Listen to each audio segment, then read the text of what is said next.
VIP Medicumi ilukliinikus on palju häid aparaate, millega ennast ilusamaks ja säravamaks töödelda. Aga täna räägime Agnes RF liftingust. Julia, sina oled ekspert igasuguste iluhoolduste alal. Räägi meile lähemalt sellest tehnoloogiast. Nüüd on Eestisse jõudnud see uus tehnoloogia, Agnes RF. RF on maailmas nii palju erinevaid, aga see tehnoloogia on siis unikaalne ja tänu sellele me saame nüüd silmaalustega probleemi lahendada, saame topeltlõuga ravida, saame nasala peal kortse ravida, aga ilma selleta, et me peaksime süstima. Oi kui põnev, aga kuidas see siis toimib, et kas see on valus ja kuidas taastumise aeg on?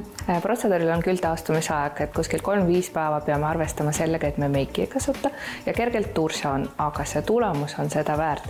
Ja valulikkus on selline, et me saame ju tänapäeval kasutada anesteesiat ja kui on anesteesiale allergia, siis me seda ka välja selgitame konsultatsioonil, aga reeglina neid patsiente on 1% 100, nii et enamus saavad ikka selle protseduuri läbida. Kes võiks tulla sellele protseduurile?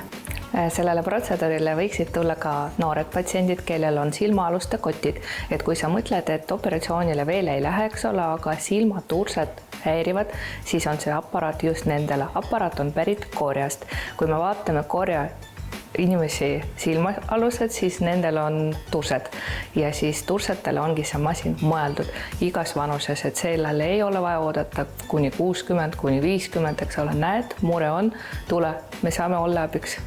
Aga kui tihti tuleb seda protseduuri teha, et tavaliselt, ma ei tea, igasugused aparaadihooldused on ikkagi sellised kas kuurina või vähemalt mingi profülaktika peab olema?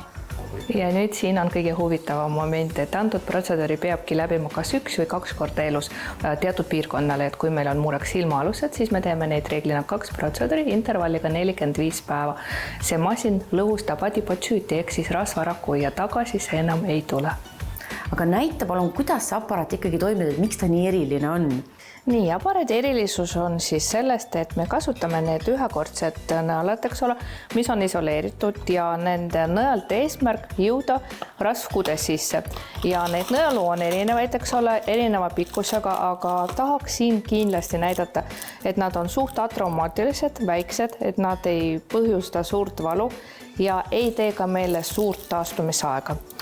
Et kui me vaatame kohe seda nõelakest, siis pigem tundub, et mida ta saab. Aga tema ülesanne on anda edasi energia, eks ole, et ta viibki selle võimsa RF energia kudedesse.